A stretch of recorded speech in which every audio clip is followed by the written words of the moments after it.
A coalition of 13 aid organizations has urged a permanent ceasefire in Yemen. The relief groups called for the immediate lifting of an air and sea blockade imposed by Saudi Arabia on the Arab nation. The aid agencies further asked for an increase in humanitarian and longer-term development funding. The signatories include Oxfam, International Rescue Committee, and Friedrich Ebert Foundation. The plea comes as Saudi Arabia continues its deadly war on Yemen. In the latest, warplanes launched 2 airstrikes on Sahara district in Sadr.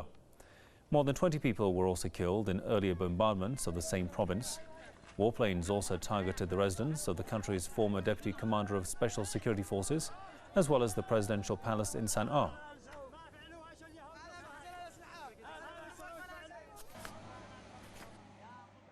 Yemenis in the capital Sana'a are witnessing yet another day of a bloody war imposed on them by Saudi Arabia. At least 5 people were killed after Saudi warplanes targeted 3 houses.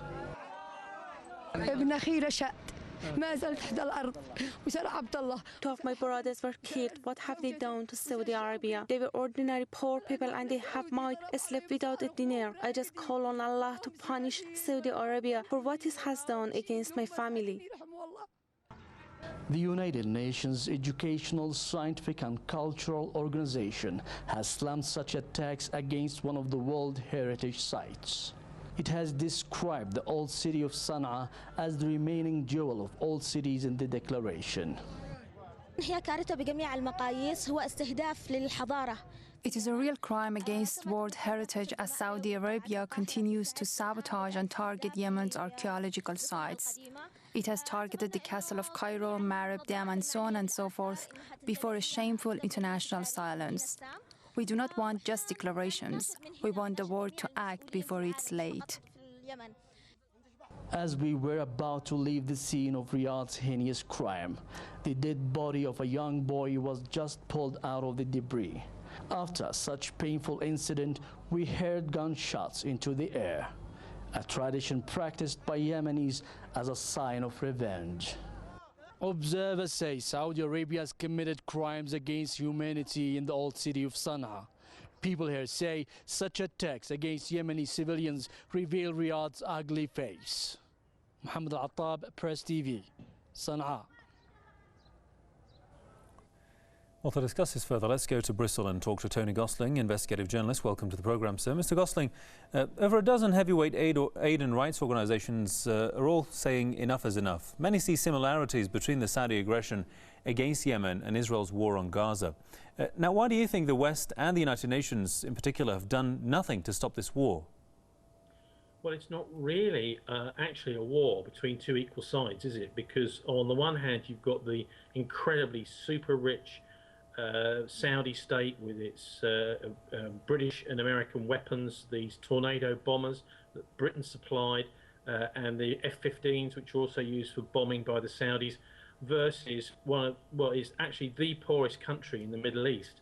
And it's being absolutely devastated. I think what we're seeing really is a kind of macho performance by the new Saudi ruling family and an attempt to prove themselves who's going to be the tough guy in the power struggle, as there always is in the succession after the death of a king.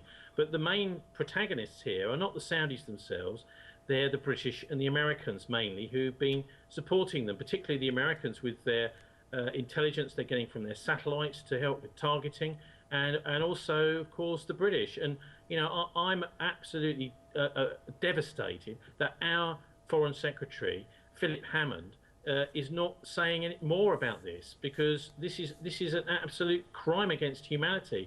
Well, not least the thousands of people who've been dying in Yemen with no good reason, but because what they're doing is they're just simply trying to prop up a Western-backed President Hadi, who's also working with Al-Qaeda, by the way, and ISIS, and so that's why there's been so little coverage of this battle in the Western media, is because it doesn't fit with their lies about what they're really trying to do in the Middle East. It doesn't fit with the lie which is peddled to most of the people over here in the West. What they're doing by supporting Hadi is supporting Al-Qaeda and an illegitimate regime, which is just a puppet regime for the West. The people obviously had enough.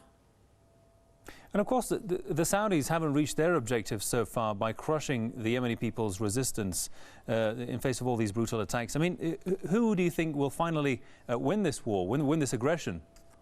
Well, it sounds amazing, doesn't it? But possibly the pressure from Save the Children, Oxfam and these other organisations pointing out that this blockade, for example, means that half the people in Yemen, I mean, we're talking about something like 5 million people are now going hungry because of the blockade and the bombing.